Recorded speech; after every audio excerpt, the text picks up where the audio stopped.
Hey guys, I'm Alex. And I'm Amber. It's Tuesday, and you know what that means. It's time for another episode of True Crime and Chill.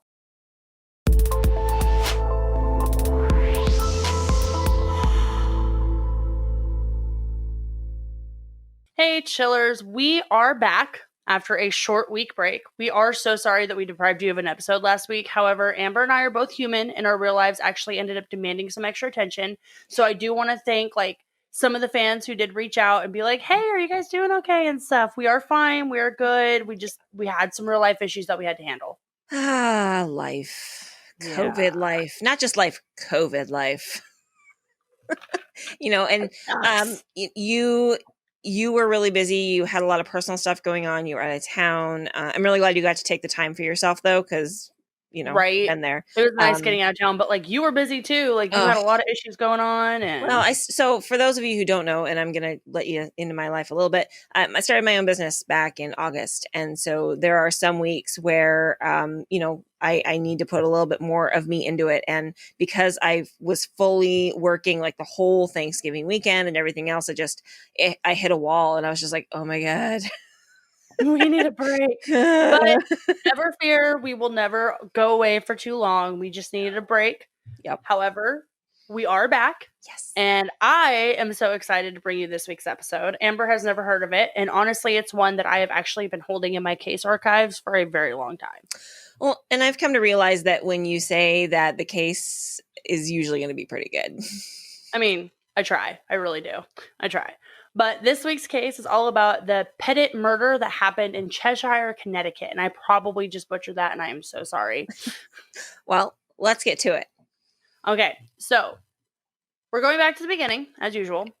William Pettit and Jennifer Hawke met while working at the same hospital, actually. It was really cute that William was a third-year student and Jennifer was a nurse. Mm-hmm. And it was literally love at first sight. He fell in love with her the moment that he saw her, he said.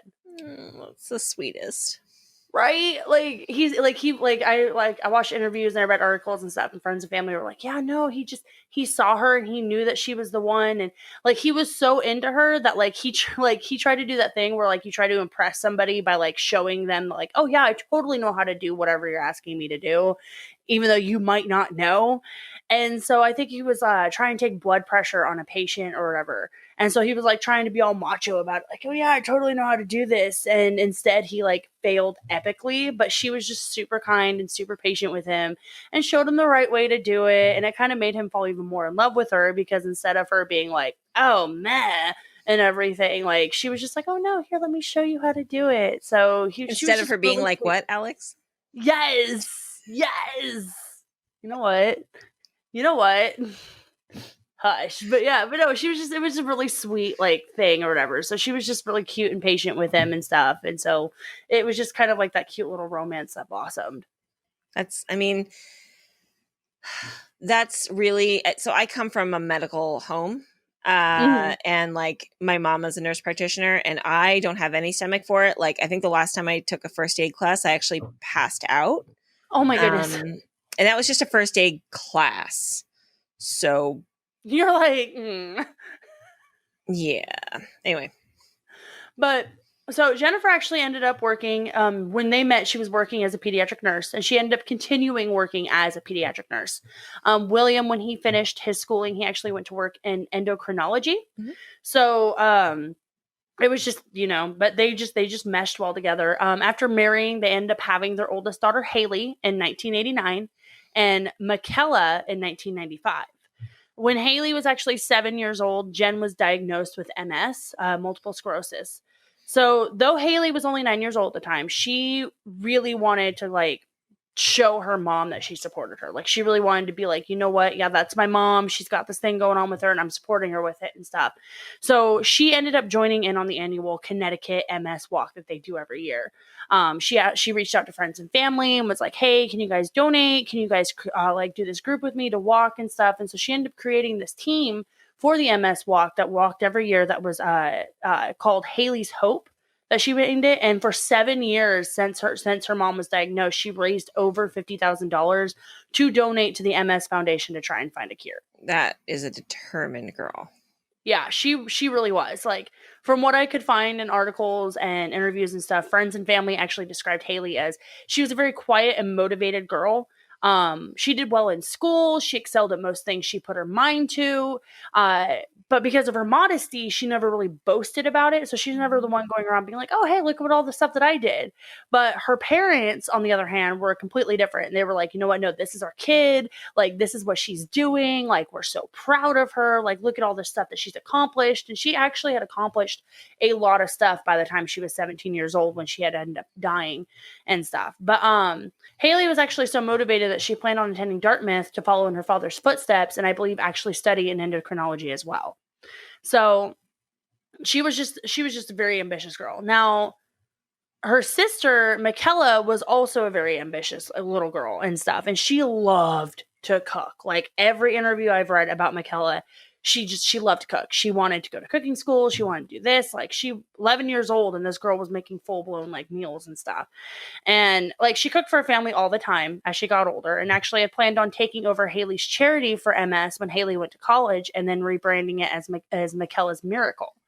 According to friends and family, she was a really quiet and gentle girl who loved everybody, and everybody just kind of loved them. Like, this family was like, they were the picture perfect family, but they weren't like the picture perfect family where you were like, "Oh, there's definitely secrets behind those walls." Like, they genuinely like loved each other and cared about each other and supported each other. So fast forward to July 22nd, 2007, Michaela is 11 years old and Haley is 17. It started out as a normal day in the Pettit household. They went to church. Bill went and played some golf with, I think, his dad. Haley went to a friend's house, but was planning on coming home that night for dinner. I think Michaela and her mom actually went to the beach for a little bit that day. Michaela had actually planned to cook dinner for the family that night, so she and her mother had gone to the local grocery store to kind of do like a pickup and get the ingredients that she had needed. However, while she was there with her mom, they didn't realize that they had actually started being followed. These days, everybody's a little more hyper aware, but Yeah. sometimes when you're so deeply rooted in the community, like it sounds like they were, you get this kind of false sense of security. So it doesn't really surprise me, because I do know that even during times like these, I know that sometimes I don't fully pay attention when I'm out running errands, because I'm just so focused on what I'm doing.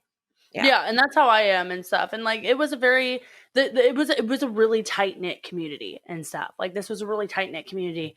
But like, I mean, I don't really pay, like, I mean, I do. It's better now. Like, if I have the kids with me, I'm obviously like paying attention, and I'm very aware of my surroundings. I'm aware of like what's around me. But if it's just me going to Walmart by myself, I'll sit there going down the aisles with my headphones in and stuff. And like, I mean, I'll pay attention. Like, 9 times out of 10, I'm listening to a true crime podcast, so it's like, obviously I'm still paying attention. But I mean, I definitely was not as aware like of surroundings as I should be. But the two women didn't notice that a man, Joshua Komisarjevsky, I think I pronounced that correctly, ended up seeing Michaela, and he wanted her. When you say he wanted her, I'm assuming he started to become like obsessed with her. Yeah. So later in interviews after he was arrested and stuff, he had said that he had seen Michaela, and he wanted to see like how she felt.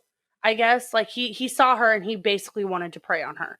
And in videos of them at the supermarket, at first, like, you'll see the video and you'll see Michaela and her mom walking around and stuff. But then like, they'll show like where Josh was in the store in accordance to them and stuff. And you can like usually see him like following shortly after them.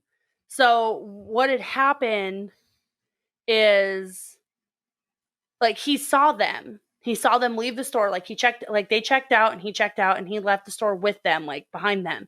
And then he ended up following them home.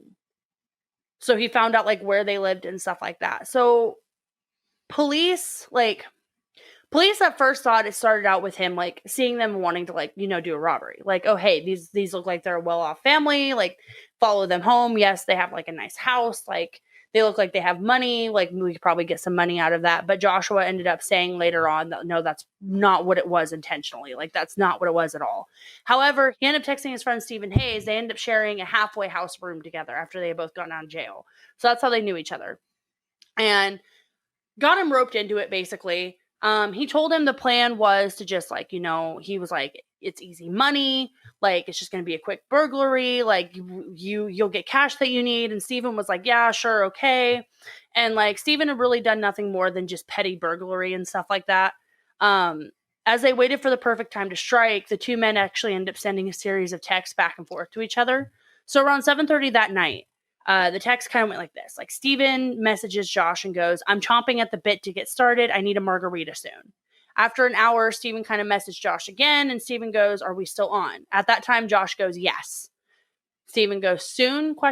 And Josh goes, I'm putting the kid down to bed. Hold your horses. Stephen then goes, dude, the horses want to get loose. LOL. Couple things. So they had met at a halfway house before this? Mm-hmm. So when you get out of prison, yeah, usually on parole, they put you in halfway house 9 times out of 10. Right. And so they had met at a halfway house before this, so they knew each other already. Right. So what had Josh gone? What had Josh been in jail for? I think it was like 18 burglaries. Okay. And what about different burglaries? And Stephen was about the same, burglaries and like car thefts and stuff like that. It wasn't like murder or like assaults or anything like that. Like, It was just like, as far as I could tell, I feel like Josh was very much. I feel like Josh may have had some other stuff there, but I couldn't find anything on it at the time. So what's really interesting about this is I know I've talked about this a couple times, but I read the book in Cold Blood by Truman Capote, mm-hmm. right? And it's really interesting because it was these two men who picked a family randomly from somebody that they had heard. There was they were in jail together, which is how they knew each other. Yeah. And there was a guy at that same jail that talked about this guy he used to work for who was rich. And that's why they decided to go burglarize his house and then ended up killing the whole family. Yeah. And this could be the same, but Josh saw Michaela and wanted her. That was the whole reason why he wanted to do this. It didn't have anything to do with money. Right. He just said that to get Stephen in on the plan and stuff. Right. No, it's interesting how similar it's already kind of lining up to be. But so now you were saying that Josh mentioned a kid. So did he have a child? Yeah. So that's the messed up part. He had a little girl. Okay. And so her mom was a drug addict, I believe. And when she went into rehab, Josh actually ended up getting full custody of this girl. And when he did, the daughter went to go live with his parents. So Josh, he had just gotten into town a few months prior with his 18-year-old girlfriend. Yeah. So that's already kind of raising red flags right there. So I don't know. So he obviously had his child with them. So and then he sees this 11-year-old girl and goes after her. You guys can't see it, but I'm shaking my head right now. Yeah. It's terrifying. It really is. And it's honestly so sad for her because, her mom's a drug addict and her dad's incarcerated for killing people. So around the times that these texts are sent, the Pettits are finishing up dinner. They're settling down for the night. They're watching the movie. They're spending some time together. They honestly didn't know that this would be the last time that they would all spend time together as a family. You'd never do. Around 11 p.m., all three girls went upstairs and fell asleep in their beds, and Bill fell asleep on the couch. A little after they had all gone to bed, Michaela had actually crawled into bed with Jennifer, and Bill had actually woken up and was going to go upstairs, but realized that both Michaela and Jennifer were in the bed and didn't want to wake them up, so he just slept down on the couch and everything because he didn't want to wake them up. Now, as discussed prior, Stephen thought the plan with Josh was just to go in, rob the house, take the family, put them in the family car, and then burn the house down to destroy any evidence. Which, was like, okay, that seems like a plan, but nobody was going to be hurt. Like, they were literally just going to tie the families up, cover their faces, put them in a safe place, and then burn the house down, and then 911 would be called. And nobody would be hurt, then they would have cash or whatever. So, however, like I said before, Josh hid the full plan from Stephen and the real reason why he chose this house to rob. So around 3 a.m., the two men broke into the house armed with a gun and a baseball bat. Now, I have seen different reports saying that the baseball bat came from the basement of the Pettit's house, and I've seen different reports saying that the baseball bat came from the neighbor's yard. But regardless, they broke into the house with these items, and they saw Bill sleeping on the couch. At that moment, Josh actually started hitting him over and over with the bat before Stephen actually tied him up by his hands. Obviously, Bill is awoken and is freaking out because it's what the hell is going on. But Josh was like, hey, don't panic.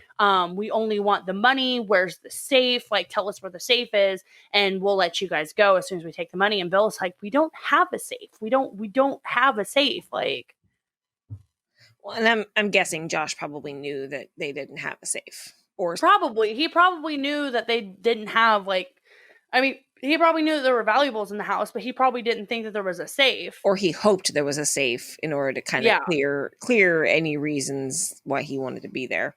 Exactly. So eventually, like I said, they tied Bill up and kind of left him on the couch when they went up, and that's when they went upstairs and found Jennifer in the room with Michaela. So what they did is they ended up tying Jennifer to her bed. They took Michaela into her room and tied her up there to her bed. And then they went into Haley's room and tied Haley up. And at the same time, they went back and assured Jennifer that once they got the money that they were after and the valuables that they were after, they would leave. Like, they would let them go, they would leave. After they did this to all three girls, they end up walking back down to the couch where Bill was. And by now, this guy had this, like, really bad head wound. He had a concussion. He was going in and out of consciousness. And they end up taking him down to the basement and tying him to, like, a support beam and just leaving him there. So, like, one of the support beams that go into the floor in the basement, they tied his hands behind it and just kind of left him there. Sorry, this is just more and more, like, in cold blood than I ever expected it to be. Like, it's shocking me, actually. But his family is still upstairs while he's in the basement. Yeah. So the guys go back upstairs and basically ransack the house looking for anything of value. They did find, like, you know, a few $1,000s worth of, like, jewelry, stuff like that, like silverware, like silver, stuff like that and everything, but they didn't find, like, what they wanted. They did find out that the Pettit family had over $30,000 in their bank accounts because they had, like, the bank, like, books that are, like, checks in them, and it shows you how much money starts. Yeah. So they had those. They were like, oh, okay. So that's when Steven says that the plan changed. That instead of just ransacking the house and leaving, they were going to wait until 9 a.m. when the bank opened, take Jennifer to the bank, have her withdraw $15,000 in cash, and give it to them. And so that's when he said the plan changed. And so they told her, they were like, look, if you do that, we'll leave your family alone. Like, we're going to leave you guys safe and everything. And we're not going to touch you at all. Like, this, like, if you do this and go and give us the money out of your bank account, it's fine.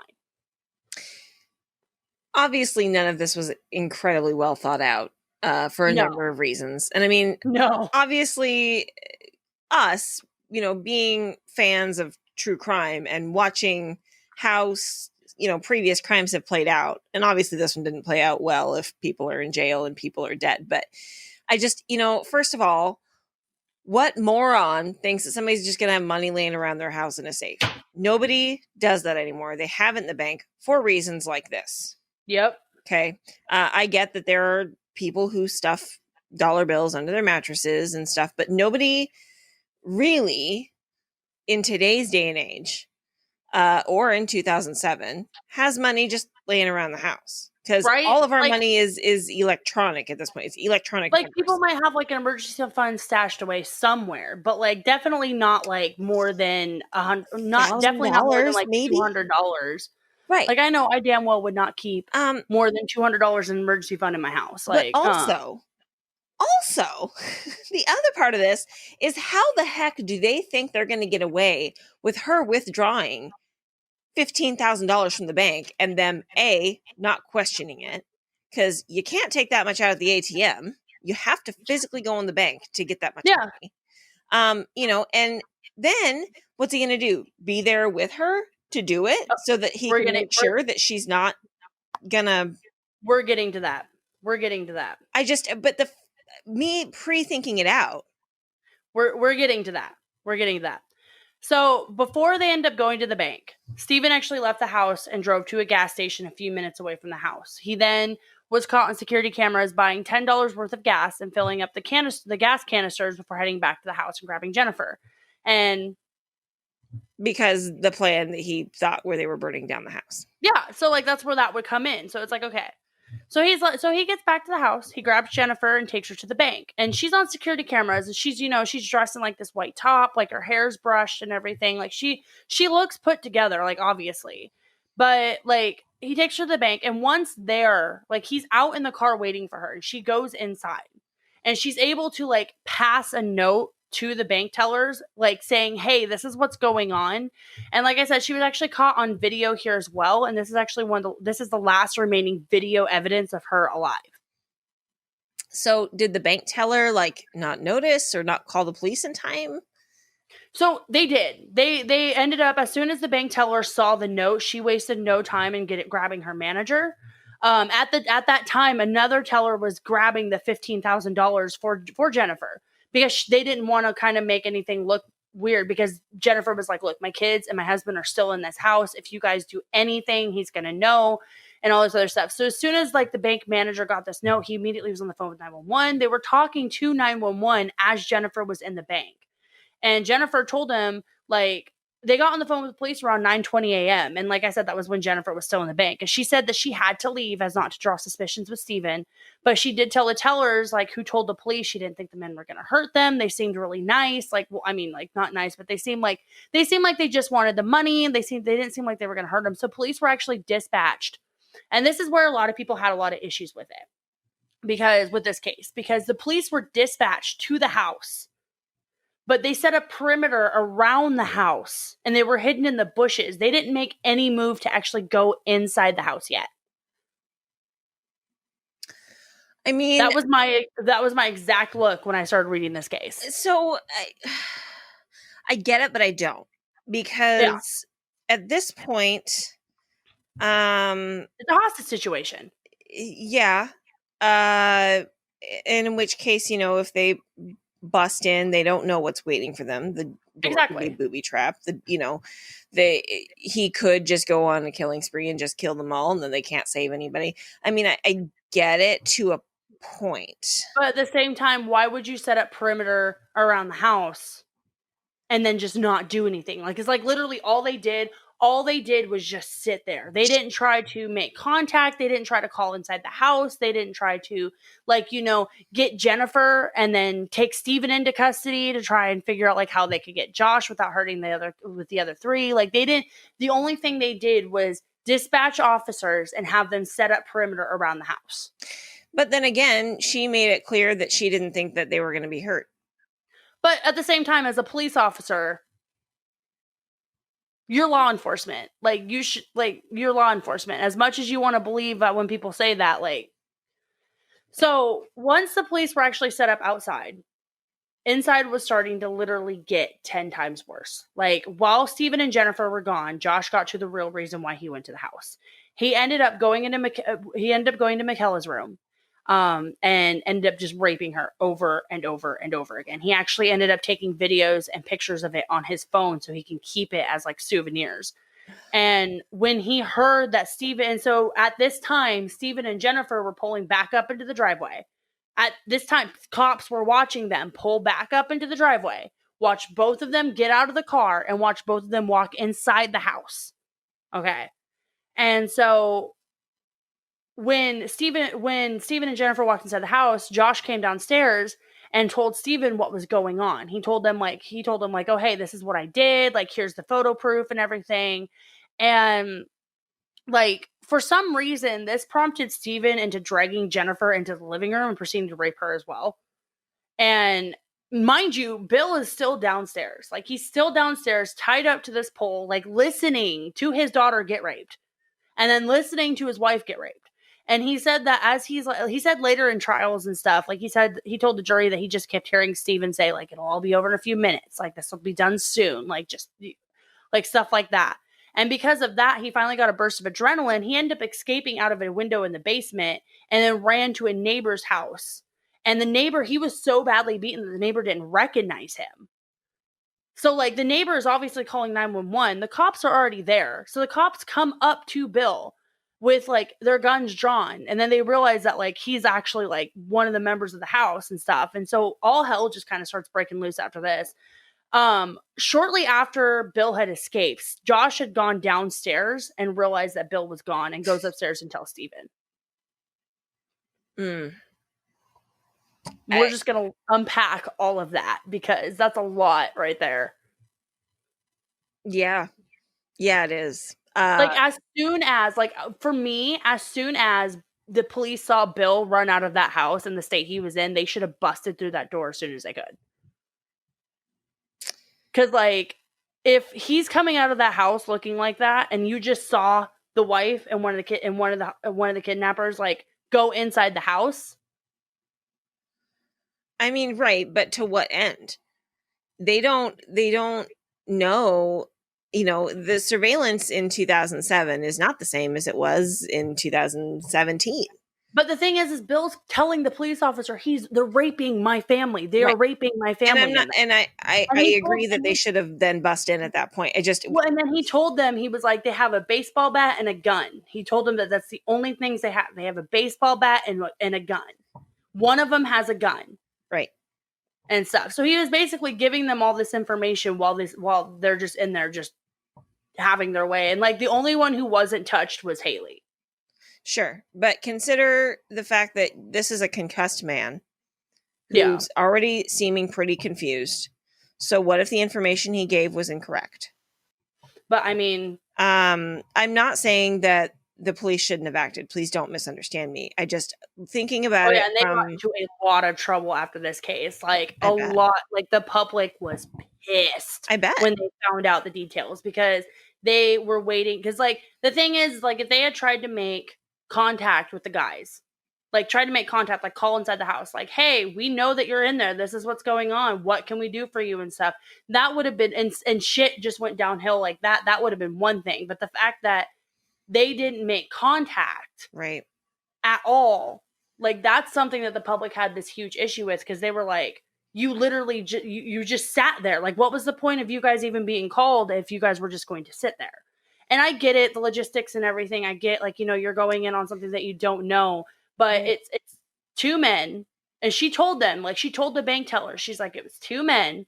This is what they have as well. Like, I believe, like I believe in articles and stuff in the note to the bank teller, she's like, it's two men.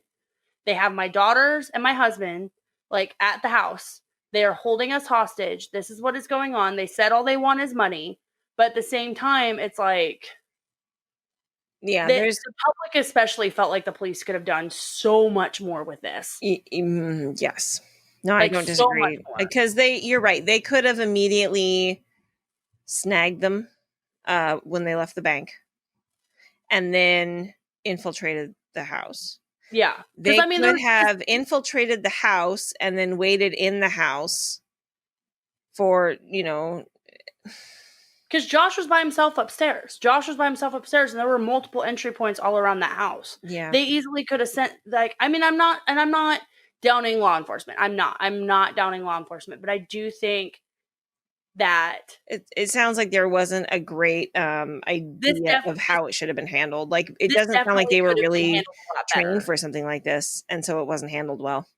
Right? Like, this definitely could have been handled a lot better. Yeah. So once Bill is at the neighbors and the two men found out that they were gone, like, I think it was Josh or Steven. One of them Josh looks out the window and sees a patrol car, actually.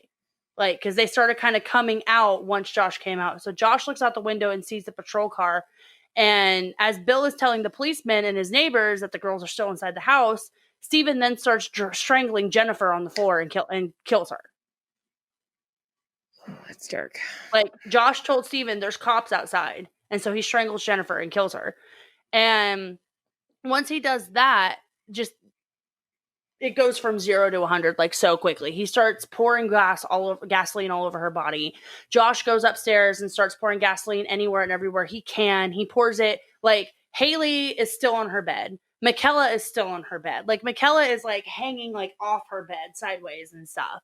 And, like, they're stuck there because they're tied to their bed. And Josh goes up and, like, and they had, like, pillowcases over their faces and stuff. And so Josh goes up and pours gasoline all over their bodies and stuff. So as they're still alive, and then they set the house on fire.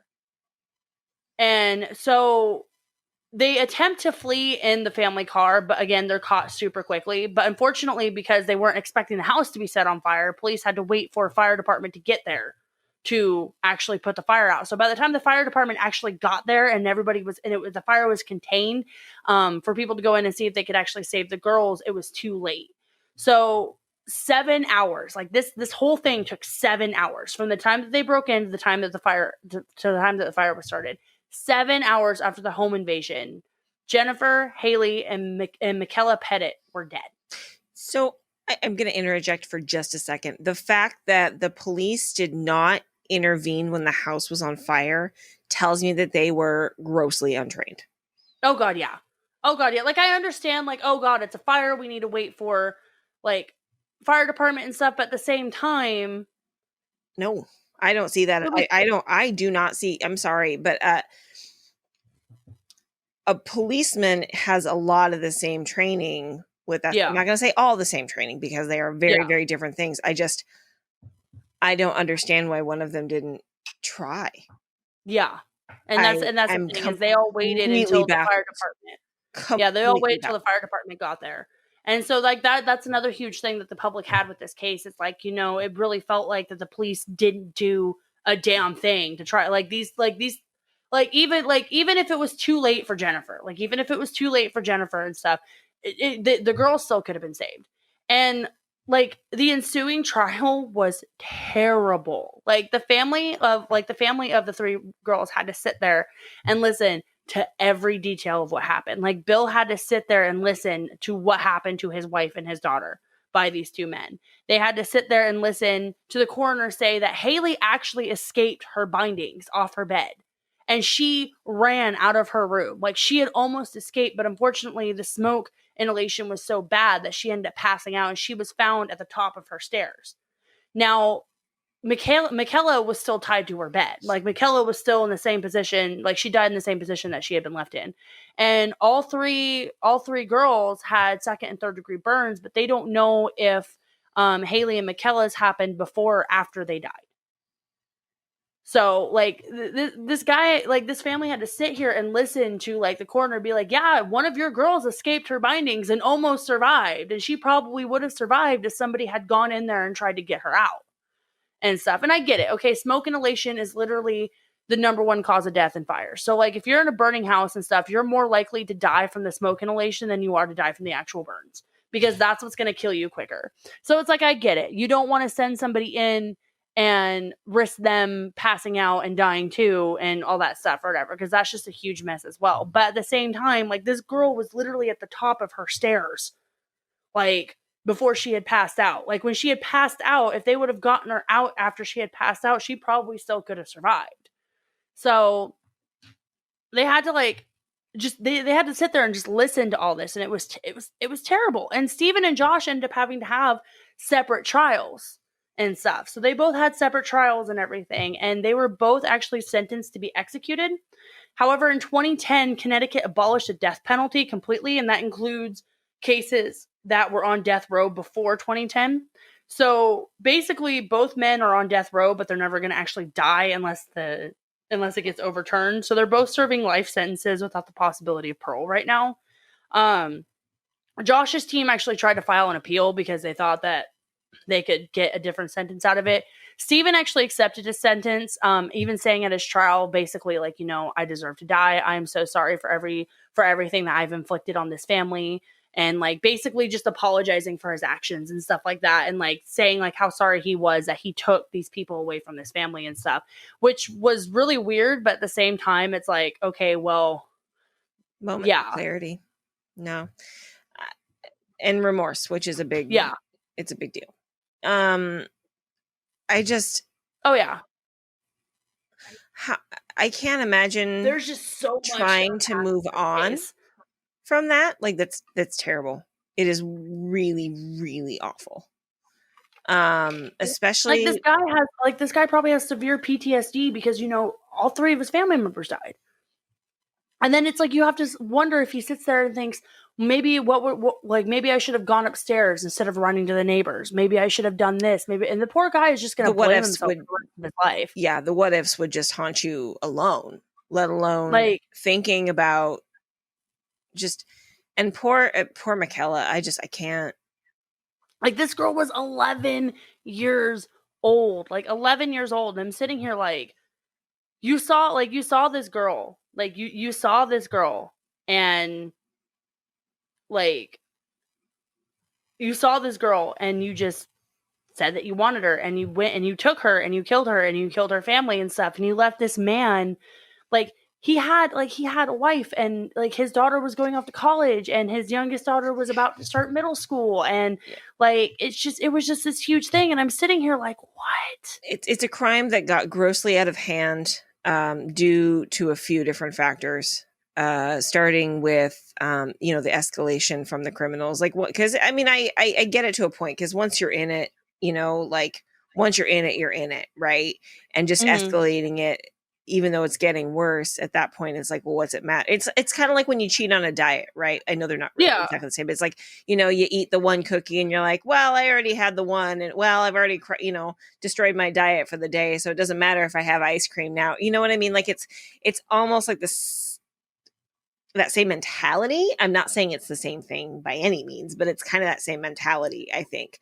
Oh yeah. But really, it just shows how grossly undertrained their first responders were, in a lot of ways. And honestly, that would have caused me to move out of that town immediately. Yeah.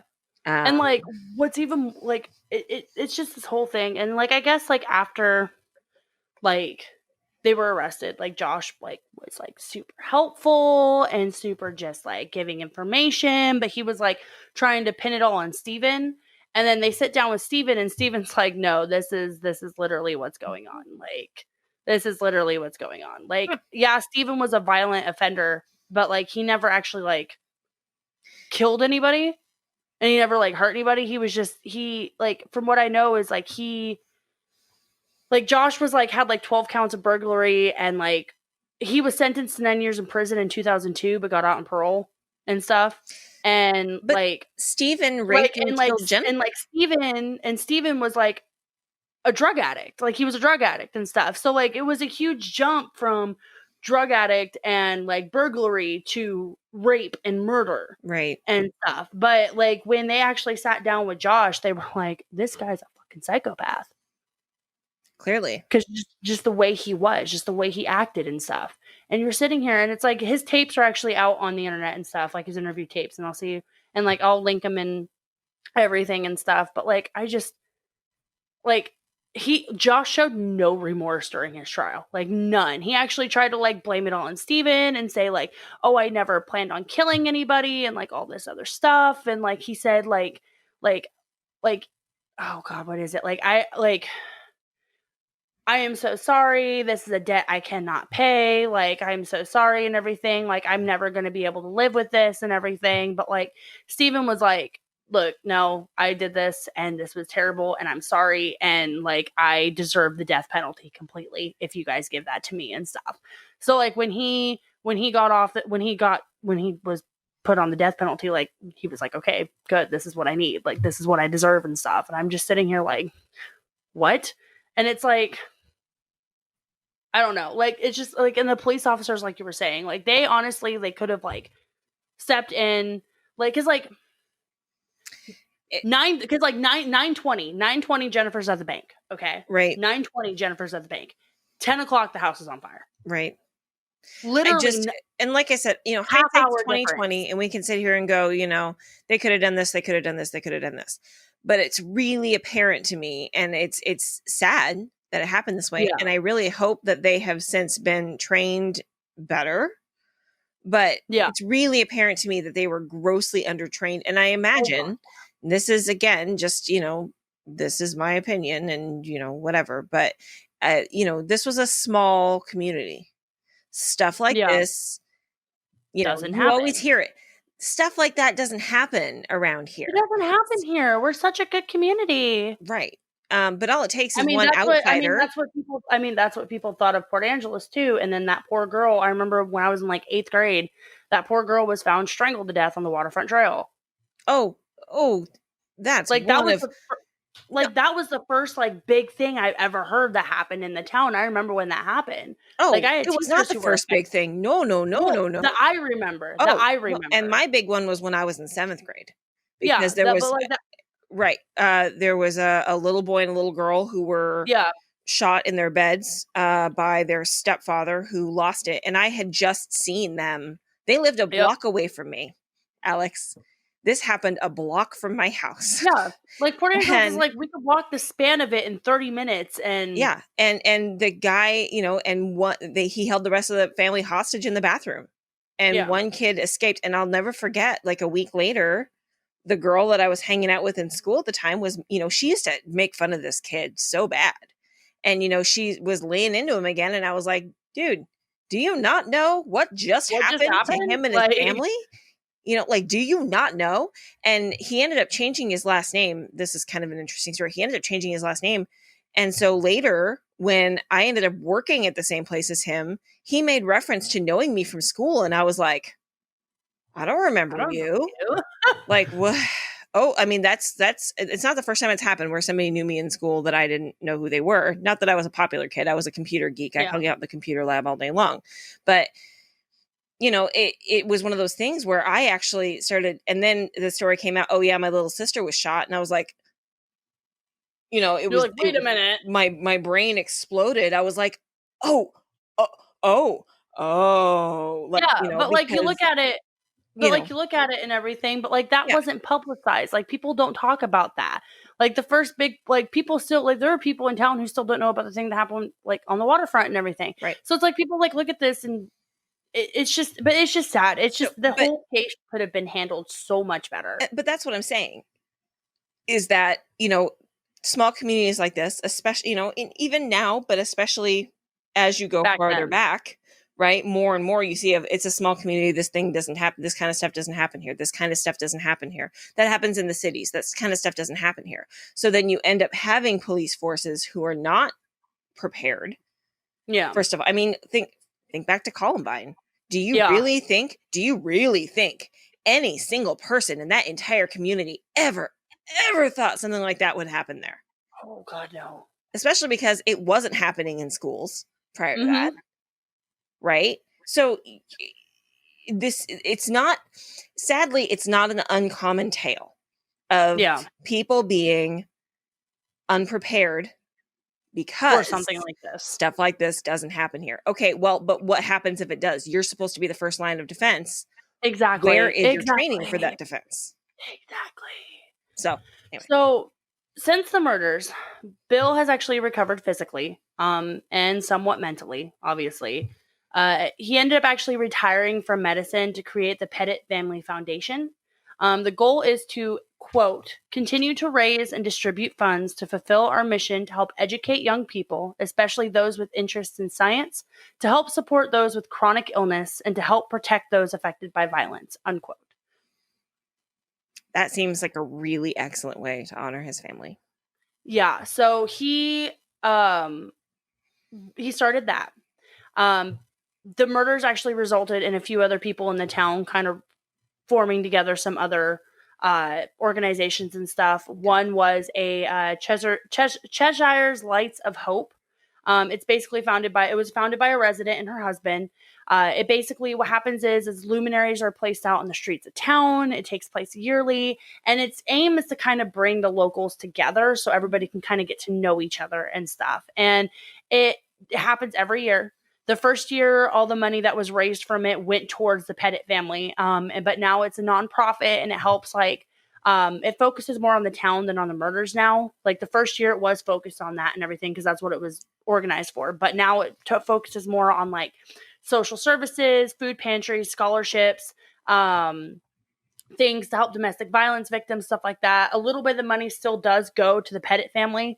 William then puts that into his own charities, which is the Pettit Family Foundation, as well as some of the other charities he has started in his daughter's names. He's actually started Haley's Hope and Michaela's Miracle, the MS foundations, that he donates money to and everything. He's also started a few other charities scholarship charities in both Haley and Michaela's names and stuff, which is absolutely wonderful. What's actually really sweet about this ending is he has since remarried. So back in 2012, Bill ended up marrying a woman named Christine. Christine was actually a volunteer for the Pettit Family Foundation. So she was volunteering for the very foundation that he had set up in his family's name and stuff. And so he met her, and he just fell in love with her. He fell in love with her warmth. He fell in love with the fact that, like, she was so gracious with, him healing from losing his entire family, because that's something hard to be with somebody with. Like, I'm not saying that to be like insensitive or whatever, but like, to be with somebody who's gone through that much tragedy, like it takes a very big hearted person, and that's who she was. And they have actually since had a son. His name is William Pettit Jr., the William Pettit III, actually, because William was the second William. And he is the cutest little baby I've ever seen. He's got like these blonde curls and stuff, and he looks just like his sisters. Like, he looks just like his older sisters, like completely. Like you can see both of them in him, and it's just the cutest thing and stuff. But like, he does hope that continuing to work and help others, that he can bring peace to like what happened so long ago. But for now, he's just really content with spending time with his family, remembering the family that was taken from him, and just kind of healing. Thank you for listening to True Crime and Chill. For more information, including case notes, photos, and sources, visit our website at truecrimeandchill.com. You can also stay connected with us on social media. You can find us on Facebook, Twitter, and YouTube. Look for new episodes from us each week on Tuesday.